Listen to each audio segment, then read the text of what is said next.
Graça e paz, você chegou à quinta aula do curso Como Estudar a Bíblia. Parabéns! Você já está chegando à quinta aula de Como Estudar a Bíblia. Que Deus te abençoe poderosamente. A nossa oração é que este curso esteja contribuindo para o teu crescimento, para o exercício do teu ministério, para que você se apresente aprovado e cada dia exerça o seu ministério com excelência. Na última aula nós estivemos falando sobre os princípios da interpretação do texto.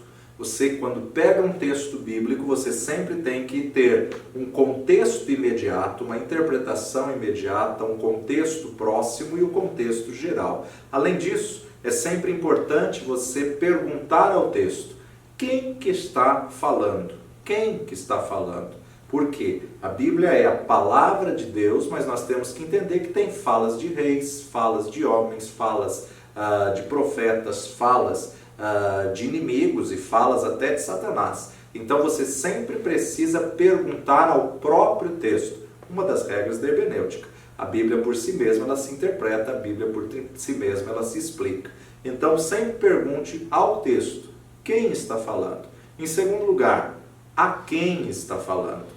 Está falando para um rei do norte? Para um rei do sul? Está falando ao povo de Israel? Está falando a uma tribo específica? Está falando a Moisés? Não, está falando a nós. Você sempre tem que perguntar ao texto a quem está falando.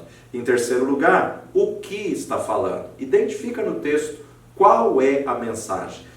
O que está sendo falado? E em quarto lugar, muito importante dentro de um sermão, qual é a aplicação prática disso na minha vida?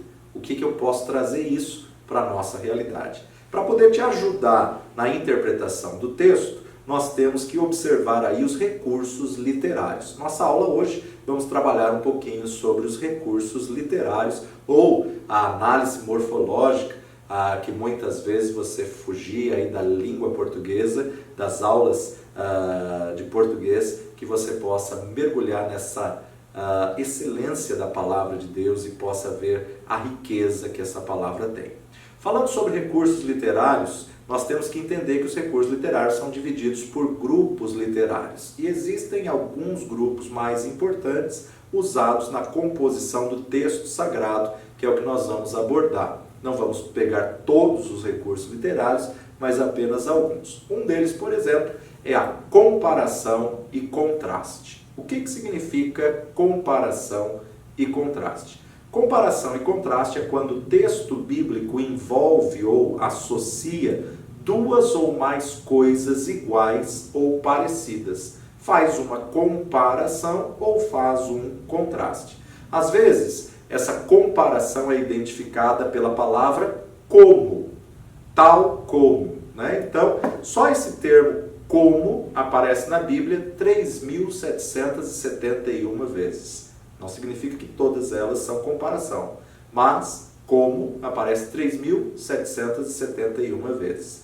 Mas tal como aparece na Bíblia 249 vezes, usando de um recurso literário de comparação ou contraste. Tal como.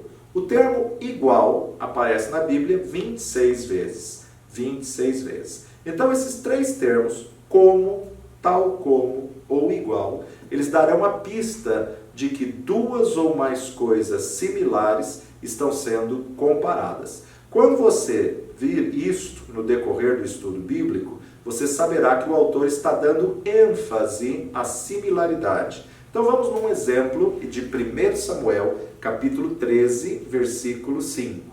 1 Samuel, capítulo 13, versículo 5. E os filisteus se ajuntaram para pelejar contra Israel. 30.000 carros e 6.000 cavaleiros, e o povo em multidão como a areia que está à borda do mar, e subiram e se acamparam em Micmas, ao oriente de Bet-Aven. Então você observa que a narrativa está apresentando o inimigo e mostrando que o exército inimigo era tão numeroso como a areia à borda da praia do mar. Então aqui ele faz uma comparação com hipérbole, né? É impossível ter um exército como a areia da praia. mas ele usa de um recurso literário mostrando que eram numerosos, mostrando que eram muitos. Então ele usa uma comparação, e a comparação aqui, como a areia que está à borda da praia do mar, aponta para um exército numeroso entre os inimigos. O oposto de comparação é o contraste. O contraste, na verdade, pode ser indicado por palavras tais como mas, ou, de outra forma e entretanto. Só o termo mas aparece na Bíblia 2.832 vezes. 2.832 vezes. Ou 977 vezes. De outra forma, 989 vezes. E o entretanto, 9 vezes. Então, o ponto mais alto do contraste não consiste na palavra que o indica, mas na diferença das qualidades apresentadas. E essas qualidades vão ser sempre acentuadas. Um excelente exemplo do caso de contraste é o lindo Salmo 1. Salmo 1, ele foi escrito em contraste, e nós precisamos identificar esse contraste que apresenta a palavra de Deus. Bem-aventurado o varão que não anda segundo o conselho dos ímpios, nem se detém no caminho dos pecadores, nem se assenta na roda dos escarnecedores. Antes, tem o seu prazer na lei do Senhor, e na sua lei medita de dia e de noite. Pois será como a árvore plantada junto a ribeiros de águas, a qual dá o seu fruto na estação própria, cujas folhas não caem, e tudo quanto fizer prosperará. Não são assim os ímpios, mas são como a moinha que o vento espalha. Pelo que os ímpios não subsistirão no juízo, e nem os pecadores na congregação dos justos. Porque o Senhor conhece o caminho dos justos, mas o caminho dos ímpios perecerá. Então nós observamos aqui contraste e comparação. Primeiro, o contraste do justo e do ímpio. O salmista propôs em apresentar para nós aquele que anda segundo a vontade de Deus e aquele que anda contra a vontade de Deus. Então nós vemos aqui o contraste do ímpio e do justo. Só que quando ele vai citar o justo, ele mostra comparação. Ou seja, o justo será como árvore plantada junto a ribeiros de águas, a qual dá o seu fruto na estação própria, cujas folhas não caem, e tudo quanto fizer prosperará. E agora a comparação que ele faz do ímpio. Não são assim os ímpios, mas são como a moinha que o vento espalha. Ou seja, o justo será como árvore plantada, e tudo o que fizer prosperará. Mas o ímpio será como a moinha que o vento espalha. Quando ele coloca como e como, ele está fazendo uma comparação. Mas quando ele coloca qual é o caminho do justo e qual é o caminho do ímpio, ele está fazendo um contraste. Então vale a pena você identificar esse recurso literário para você extrair o melhor do texto. O ponto alto do contraste não consiste na palavra que o indica, mas na diferença das qualidades acentuadas. Então, nós observamos aqui que vale a pena servir ao Senhor, que vale a pena ser justo diante de Deus, vale a pena estar como aquele que é uma árvore plantada junto a ribeiros de águas. Uma comparação que vai mostrar um grande benefício, tudo quanto fizer prosperará. Um outro recurso literário é a repetição e o intercâmbio. A repetição é como o uso repetido das palavras, ou seja, frases ou orações idênticas. Para quê? Para dar ênfase ao que se quer dizer. Então, quando se repete em verdade, é porque está na verdade, querendo dar ênfase naquilo que quer falar. Por exemplo, se nós pegarmos o 2º capítulo de Abacuque, vai registrar 5 vezes a admoestação, ai daquele que.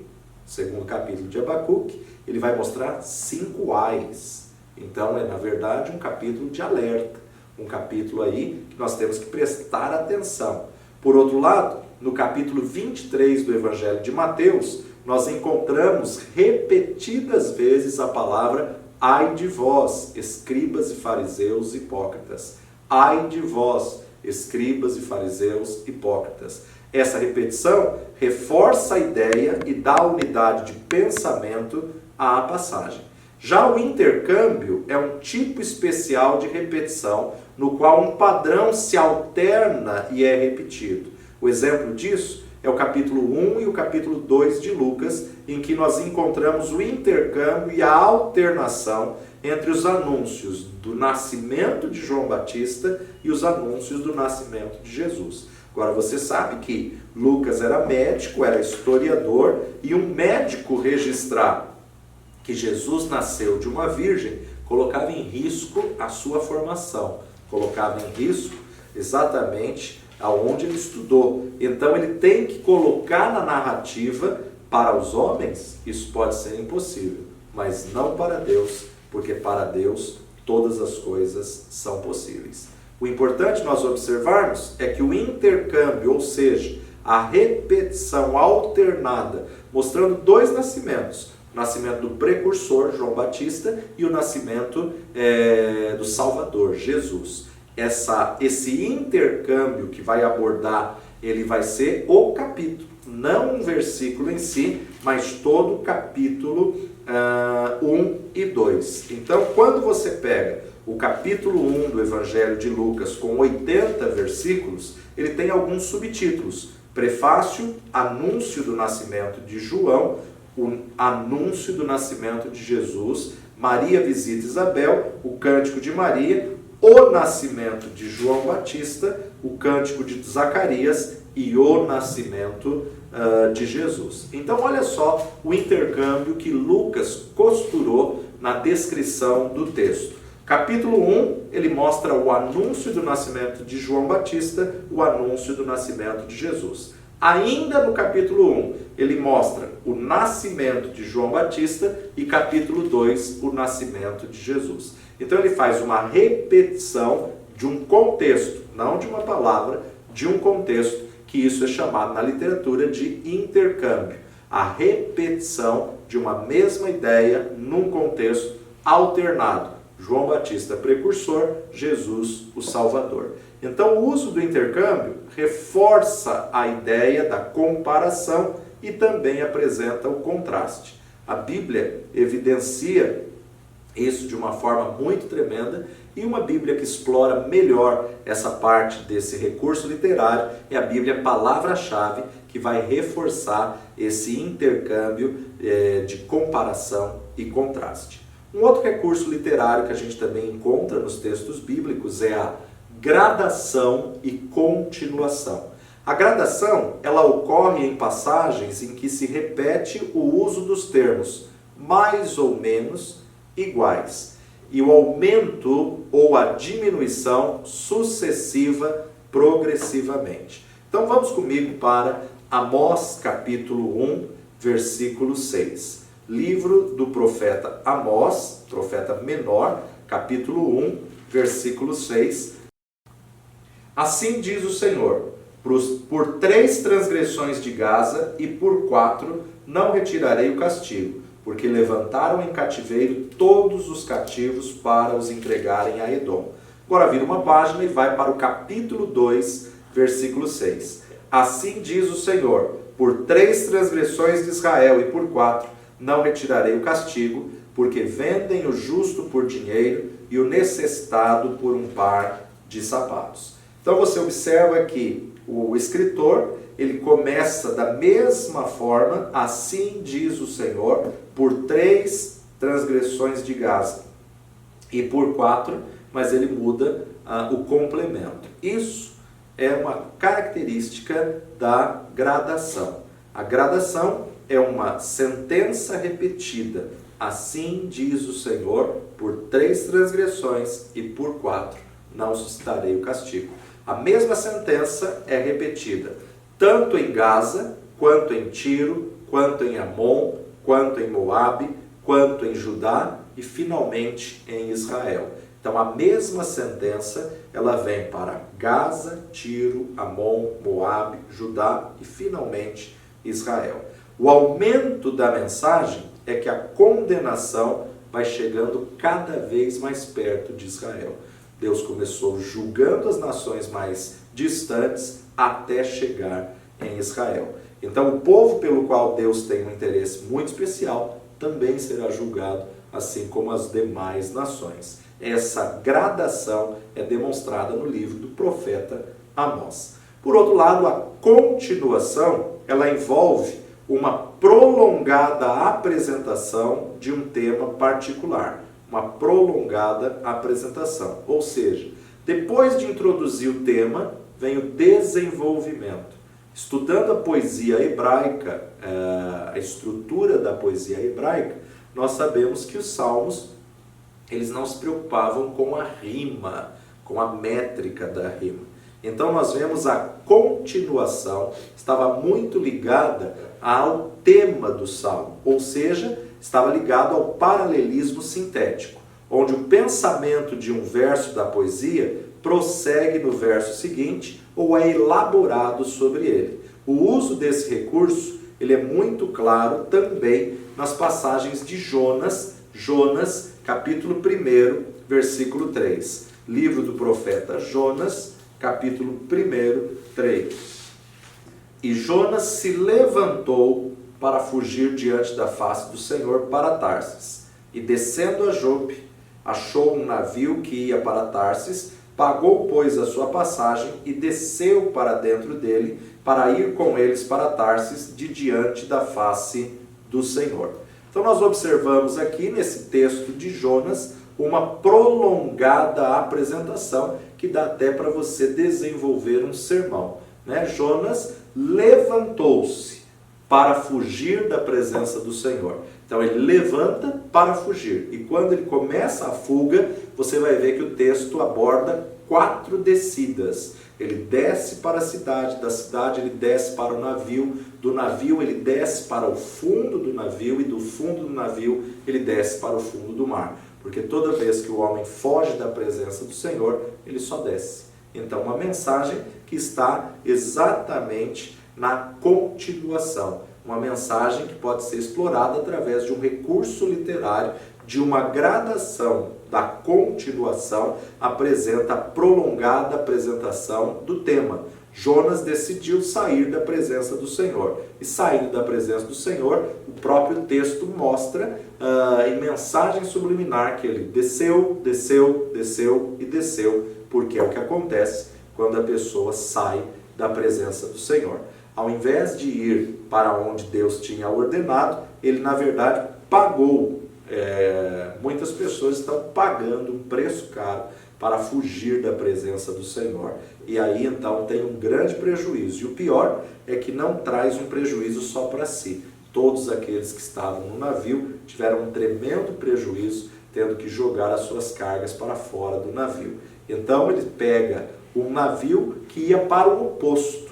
Deus diz, vai para Nínive, e ele vai para Tarsis. Tarsis era na direção da Espanha, ele pagou a passagem e trouxe então uma grande tempestade, não só ao marinheiro, não só a ele, mas a todos os tripulantes daquele navio. Uma excelente abordagem que você pode fazer em cima de um recurso literário de gradação e continuação. Outro recurso literário que nós encontramos dentro da Bíblia é o clímax e o ponto decisivo. O clímax envolve a chegada ao ponto crítico da narrativa. A chegada ao ponto crítico. Ou seja, o apogeu, né? Isso é o ponto de interesse máximo. É interessante a gente observar o clímax na narrativa da viagem de Paulo para Roma, né? Nós observamos que eles pegaram um navio que tinha ali diversos prisioneiros, e você vê que a narrativa vai só piorando, até chegar ao clímax do navio afundar e se despedaçar e eles terem que nadar até a ilha de Malta. Então você observa que houve ali um clímax aonde, na verdade, de uma pequena tempestade, um furacão, um euroaquilão, e do euroaquilão até a destruição do navio.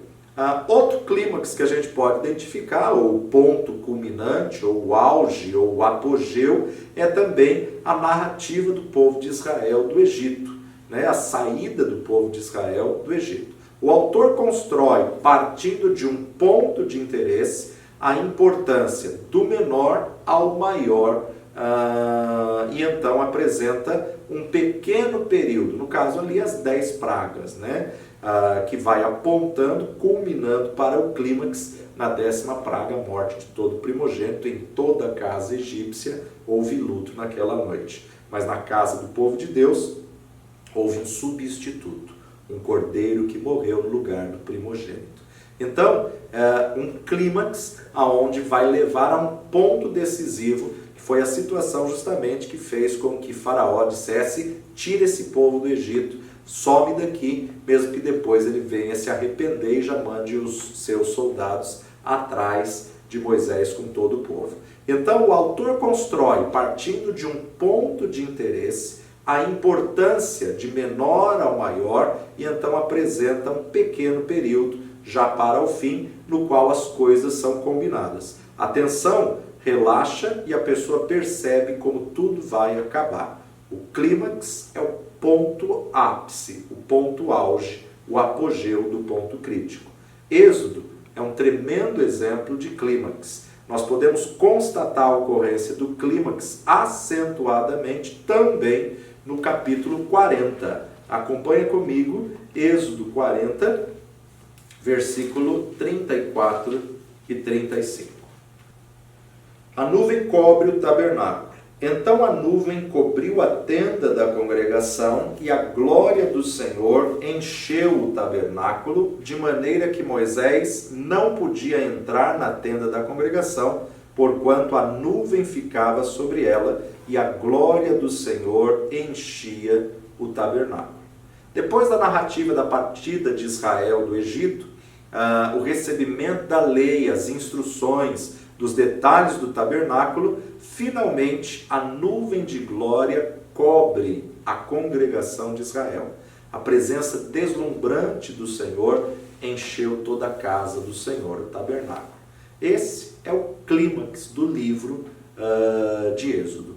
O ponto decisivo está sempre relacionado ao clímax, mas se encontra mais em passagens didáticas do que em narrativas históricas. Na passagem didática, ele é o centro da discussão, ou seja, ele é o eixo em torno do qual ele gira o assunto em pauta. Em um livro como a Epístola aos Gálatas, há vários pontos decisivos, porque há substituições dentro da discussão principal dos assuntos. O ponto decisivo de Gálatas é para a liberdade que Cristo nos libertou. Para a liberdade foi que Cristo nos libertou. Esse é o ponto decisivo. Mas até chegar a esse ponto decisivo, vemos muitas ocorrências e narrativas levando a isso, culminando a esse ponto decisivo. Para a liberdade foi que Cristo nos libertou. Outro recurso literário que nós podemos também identificar na palavra de Deus é a particularização e a generalização. A particularização é a marcha do pensamento indo do geral para o particular, né? Isso é a particularização, indo do geral, do coletivo, para o particular, do pessoal. É muito parecido com o estudo sintético, que parte do exame de um livro todo para o estudo dos seus detalhes. De igual modo, na particularização, o andamento da narrativa vai do todo para as suas partes, vai do geral para o específico.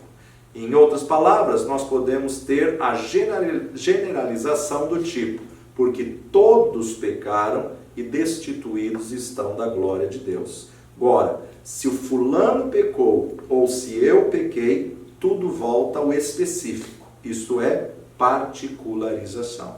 Foi algo coletivo, mas que na verdade às vezes chamada de pensamento dedutivo, a particularização.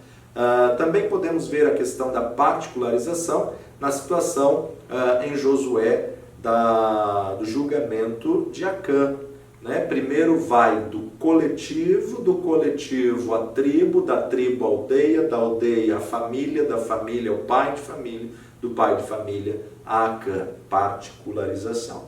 Já quando nós observamos Mateus capítulo 6, Acompanha comigo, Evangelho segundo Mateus, capítulo 6, de 1 a 18. Continuação do Sermão da Montanha, esmolas, oração e jejum. Guardai-vos de fazer esmola diante dos homens, para serdes vistos por eles. Aliás, não tereis galardão junto de vosso Pai que está nos céus. Quando, pois, deres esmola, não faças tocar trombeta diante de ti, como fazem os hipócritas nas sinagogas e nas ruas, para serem glorificados pelos homens. Em verdade vos digo que já receberam o seu galardão. Mas quando tu deres esmolas, não saiba a tua mão esquerda o que faz a tua direita, para que a tua esmola seja dada ocultamente, e teu Pai que vem em secreto te recompensará publicamente. E quando orares, não seja como os hipócritas, pois se comprazem em orar em pé nas sinagogas e às esquinas das ruas, para serem vistos pelos homens. Em verdade vos digo que já receberam o seu galardão. Mas tu, quando orares, entra no teu aposento e, fechando a tua porta, ora a teu Pai que vê o que está em oculto, e teu Pai que vê o que está em oculto te recompensará.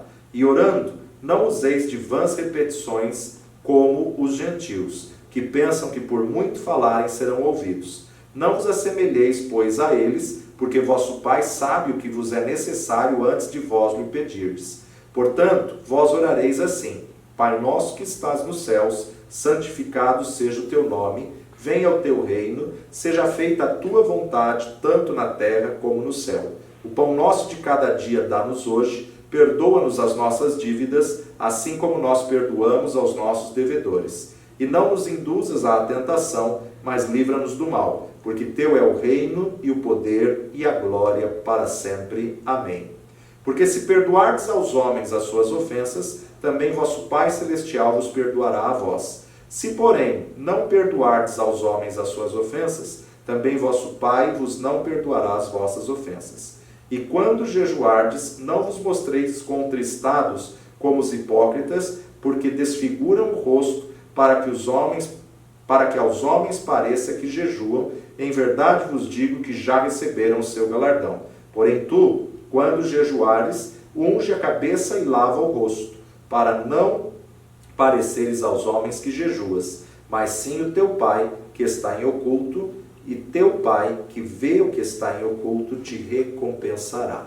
Então você observa aqui uma narrativa do contexto do coletivo ao pessoal, do coletivo, daquilo que na verdade é abrangente a toda a humanidade da Terra, para a particularidade pessoal que cada um responderá diante de Deus. Além da particularização, nós também podemos fazer o oposto, o inverso, em alguns textos bíblicos, ou seja, a generalização. A generalização é o andamento do pensamento indutivo, indo do exemplo específico para o princípio geral, indo do individual para o coletivo. É o inverso da particularização. Por exemplo, Tiago começa o capítulo 2 da sua epístola com exemplos específicos de uma conduta cristã correta, para tratar as pessoas com amor, independentemente dos seus trajes, honrar aos pobres, amar ao próximo, obedecer aos mandamentos divinos. Ele parte dessas coisas específicas para um princípio geral, e no último versículo do capítulo 2 de Tiago, a generalização que ele faz é: como o corpo sem o espírito é morto, assim também a fé sem obras é morta. Acompanha comigo Tiago capítulo 2 e vamos observar do individual para o coletivo, ou seja, a generalização. É o oposto da particularização. Tiago capítulo 2, dos versos 1 ao 26. Condena-se o fazer acepção de pessoas. Meus irmãos, não tenhais a fé de nosso Senhor Jesus Cristo, Senhor da glória, em acepção de pessoas. Porque se no vosso ajuntamento entrar algum homem com anel de ouro no dedo, com vestes preciosas, e entrar também algum pobre com sórdida vestimenta, e atentardes para o que traz a veste preciosa, e lhe disserdes: assenta-te tu aqui num lugar de honra, e disserdes ao pobre: tu, fica aí em pé ou assenta-te abaixo do meu estrado. Porventura não fizestes distinção dentro de vós mesmos, e não vos fizestes juízes de maus pensamentos? Ouvi, meus amados irmãos, porventura não escolheu Deus aos pobres deste mundo para serem ricos na fé e herdeiros do reino que prometeu aos que o amam? Mas vós desonrastes o pobre. Porventura não vos oprimem os ricos e não vos arrastam aos tribunais? Porventura não blasfemam eles o bom nome que sobre vós foi invocado?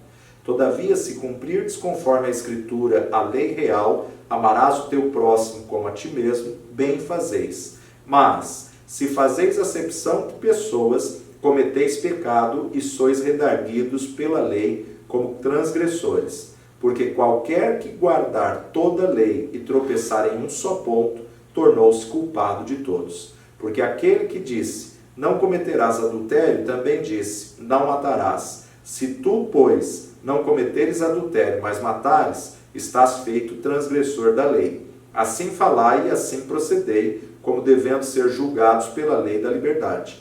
Porque o juízo será sem misericórdia sobre aquele que não fez misericórdia, e a misericórdia triunfa sobre o juízo. A fé sem obras para nada aproveita. Meus irmãos, que aproveita se alguém disser que tem fé e não tiver as obras? Porventura a fé pode salvá-lo? E se o irmão ou irmã estiverem nus e tiverem falta de mantimento cotidiano, e algum de vós lhes disser, ide em paz, aquentai-vos e fartai-vos, e lhes não derdes as coisas necessárias para o corpo, que proveito virá daí? Assim também a fé, se não tiver as obras, é morta em si mesma. Mas dirá alguém, tu tens a fé e eu tenho as obras? Mostra-me a tua fé sem as tuas obras, e eu te mostrarei a minha fé pelas minhas obras. Tu crês que há um só Deus? Fazes bem. Também os demônios o creem e estremecem. Mas, ó homem vão, queres tu saber que a fé sem obras é morta? Porventura Abraão, nosso pai, não foi justificado pelas obras quando ofereceu sobre o altar o seu filho Isaque? Bem vês que a fé cooperou com as suas obras e que, pelas obras, a fé foi aperfeiçoada. E cumpriu-se a Escritura que diz, e creu Abraão em Deus, e foi-lhe isso imputado como justiça, e foi chamado o amigo de Deus. Vedes então que o homem é justificado pelas obras e não somente pela fé. E de igual modo Raabe, a meretriz, não foi também justificada pelas obras, quando recolheu os emissários e os despediu por outro caminho, porque assim como o corpo sem o espírito está morto, assim também a fé sem obras é morta. Um tremendo exemplo de generalização que mostra do indivíduo ao coletivo, que mostra do particular ao geral. Por isso, generalização, que é exatamente o oposto da particularização. Outro recurso literário que encontramos na palavra de Deus é a causa e substância. Causa e substância. O princípio da causa e substância parte, na verdade, da causa para o efeito. Quando for causa, da causa para o efeito. Quando for substância, do efeito para a causa. Então, sempre tem o contraste, né? Quando tratamos aí do primeiro recurso literário, comparação e contraste, é um oposto do outro. O segundo recurso literário visto, repetição e intercâmbio.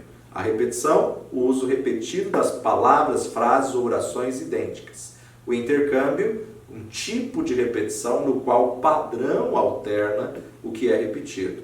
Terceiro recurso literário, gradação e continuação. A gradação ocorre em passagens em que se repete o uso dos termos mais ou menos iguais, o aumento ou a diminuição sucessiva progressivamente. Já a continuação envolve uma prolongada apresentação de um tema particular.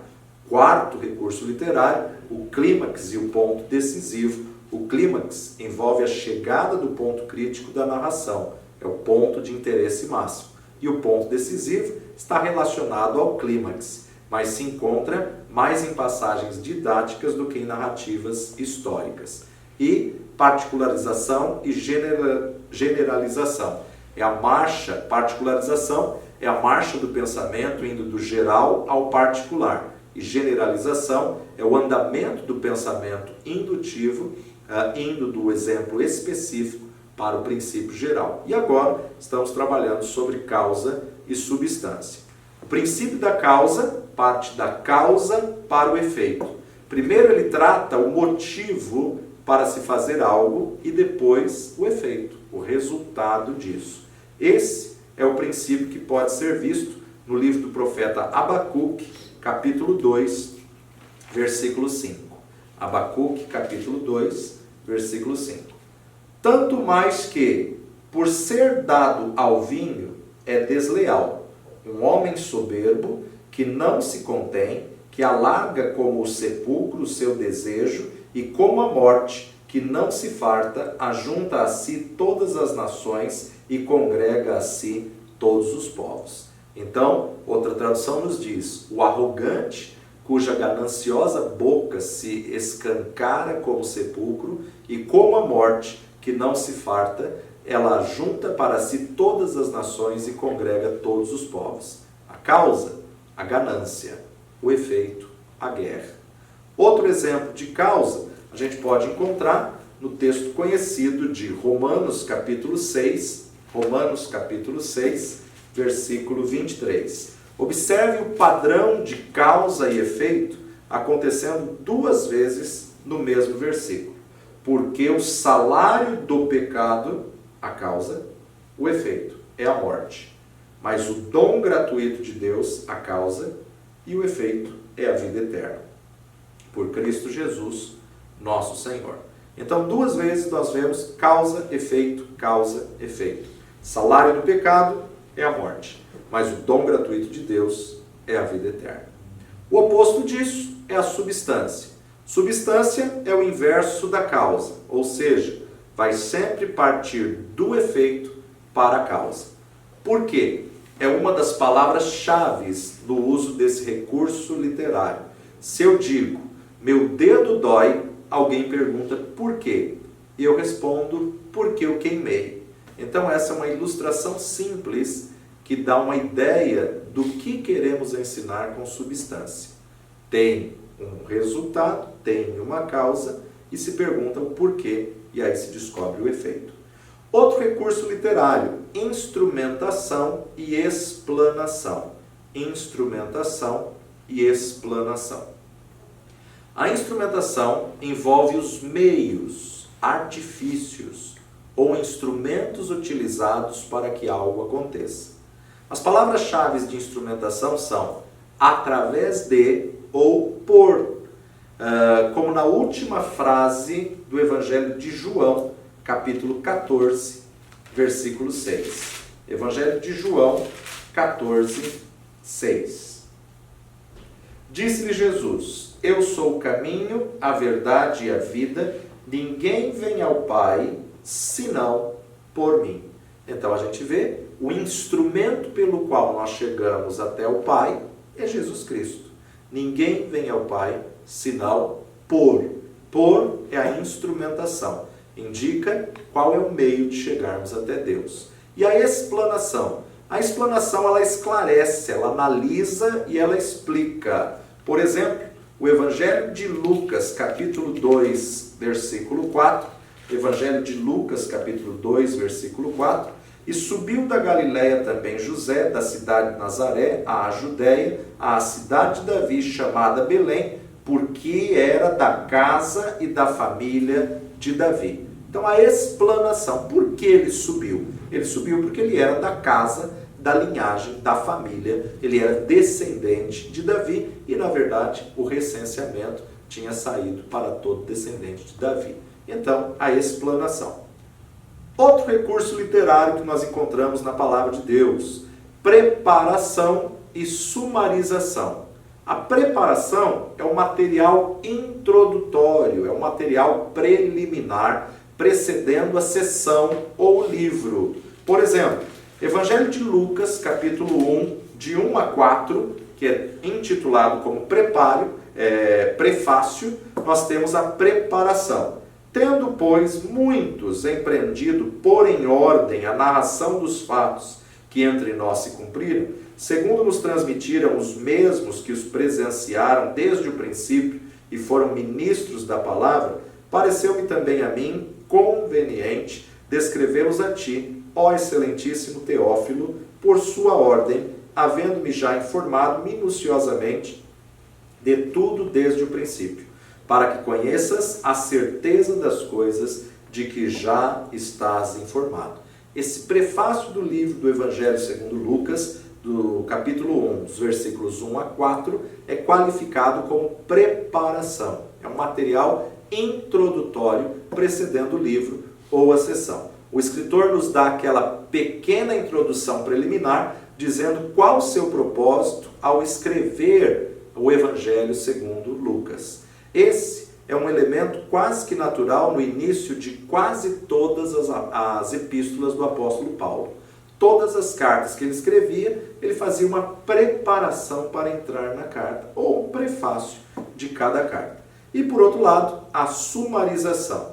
A sumarização é a condensação das informações de forma abreviada, ou seja, é um resumo de tudo aquilo que já foi escrito ou já foi dito. Faz um sumário, né? Então, o capítulo 45 de Gênesis, ele é um sumário de toda a vida, de toda a história de José, antes de ele partir para a narrativa do texto. Então você observa que como se fizesse um resumo da vida dele, um resumo histórico. Quando Paulo foi apresentado diante do tribunal, ele fez uma sumarização da sua vida, mostrando que ele também era perseguidor dos cristãos até o momento que ele teve o encontro com Jesus no caminho de Damasco, e mostrando que ele não podia ser desobediente à visão que ele recebeu do Senhor.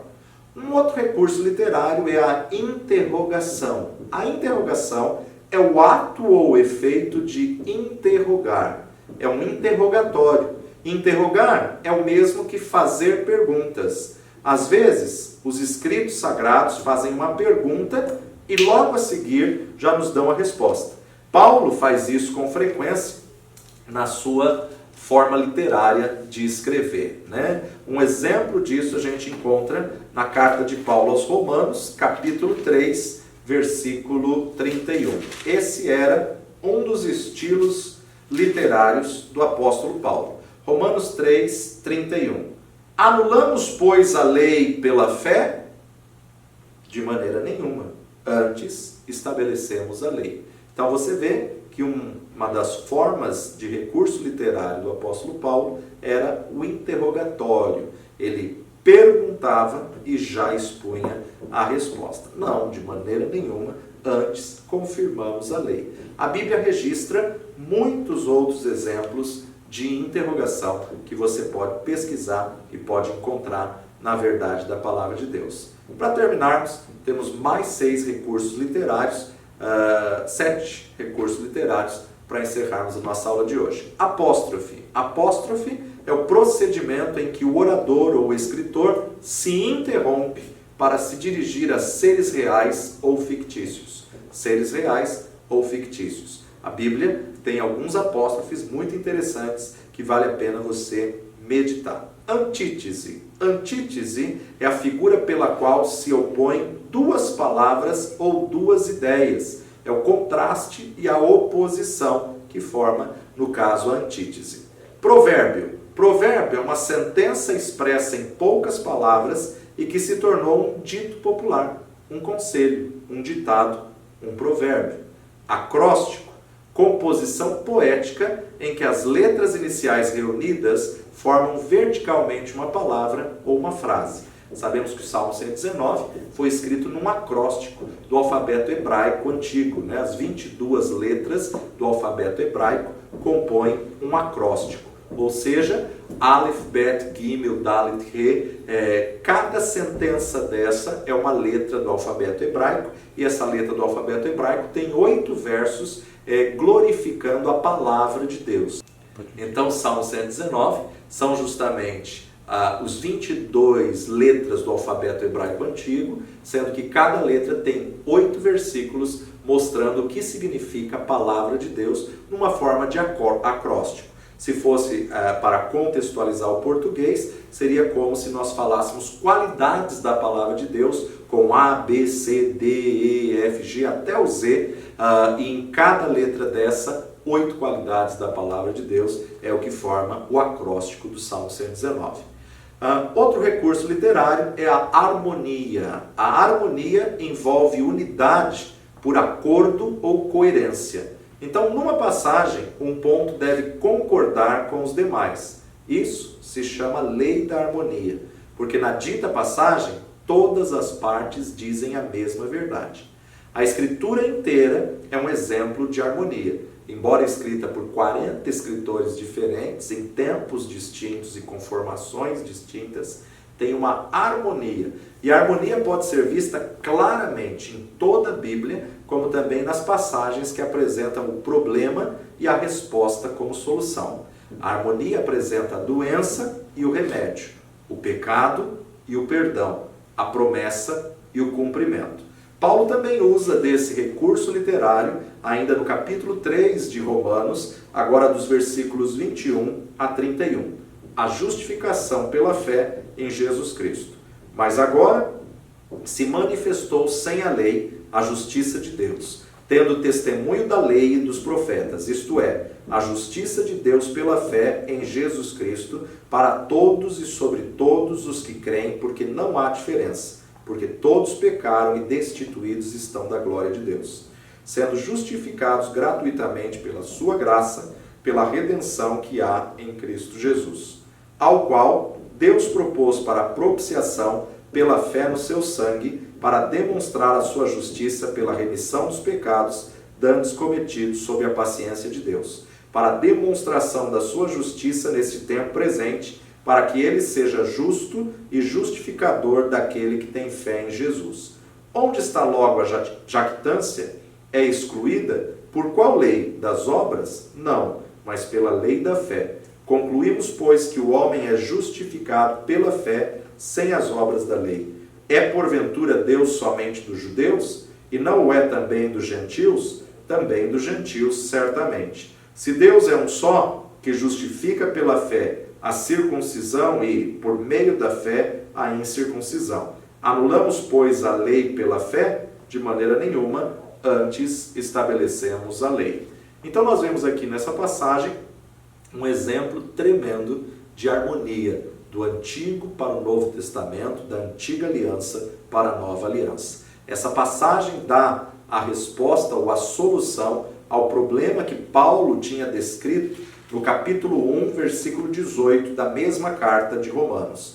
Capítulo 1, versículo 18. Porque do céu se manifesta a ira de Deus sobre toda impiedade e injustiça dos homens que detêm a verdade em justiça. E aí no capítulo 3:20 ele responde, 3:20, por isso nenhuma carne será justificada diante dele pelas obras da lei, porque pela lei vem o conhecimento do pecado. Então ele apresenta a culpa e a condenação do pecado e apresenta a solução, a graça de Deus. Paulo afirma que a resposta desse problema da culpa e a condenação está na justificação pela fé em Cristo Jesus. E o penúltimo recurso literário que a gente vai abordar hoje, principalidade. A principalidade envolve uma ideia principal apropriada por ideias subordinadas, ou seja, na Escritura, esse recurso literário é visto principalmente nas parábolas de Jesus. Ou seja, apesar da lição que a parábola pretende ensinar, situa-se num plano distante, em princípio, com detalhes menores, e o conjunto todo ajuda a sobressair a lição principal. Atenha-se às seguintes palavras de Jesus: o reino dos céus é semelhante a uma rede que, lançada ao mar, recolhe peixes de toda espécie. E quando já está cheia, os pescadores arrastam-na para a praia e, assentados, escolhem os bons para o cesto e os ruins deitam fora. Assim será na consumação dos séculos. Sairão os anjos e separarão os maus dentre os justos e os lançarão na fornalha acesa. Ali haverá choro e ranger de dentes. Através de uma parábola de Mateus capítulo 3, do 47 ao 50, Jesus apresenta uma verdade do reino dos céus. E aqui nós vemos que o ponto principal, a principalidade dessa declaração de Jesus é a separação do trigo e do joio, dos bons e dos maus, dos justos e dos ímpios na consumação dos séculos. Ou seja, a escatologia, o final dos tempos. Os pontos subordinados são as informações referentes aos pescadores, à rede, aos peixes e ao cesto. Embora esses detalhes ilustrem o que está sendo ensinado na parábola, eles não são essenciais ao que ela ensina. O essencial é a eternidade. O essencial é o juízo final. E a última recurso literário que nós temos hoje é a radiação. Na radiação, todas as coisas convergem para um ponto ou para parte deste ponto. Os galhos de uma árvore ou os raios de uma roda são exemplos visuais da radiação. Nas Escrituras, o Salmo 119 demonstra esse dispositivo de forma maravilhosa. Os 176 versículos dos Salmos 119 são divididos em 22 estrofes de acróstico, do Aleph, da primeira letra do alfabeto grego, à última letra tal do alfabeto hebraico, da primeira letra do alfabeto hebraico à última letra do alfabeto hebraico. Todas elas partem do mesmo ponto ou mesmo tema e radia a grandeza e a excelência da lei de Deus. Outro tremendo exemplo de radiação é o que Jesus mesmo disse no Evangelho de João, capítulo 15, versículo 5.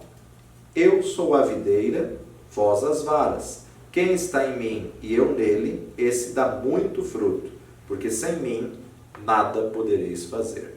Então, nós observamos aí o outro exemplo de radiação. Ao descrever isso, Jesus como a videira verdadeira, o tronco principal a qual os crentes, descrito como ramos da videira, estão enxertados, estão apegados. Esse versículo usa do dispositivo literário da radiação para ensinar que todos nós devemos permanecer enxertados na videira, todos nós devemos estar ligados a Cristo, a fim de que possamos frutificar e possamos ser aprovados diante do Senhor.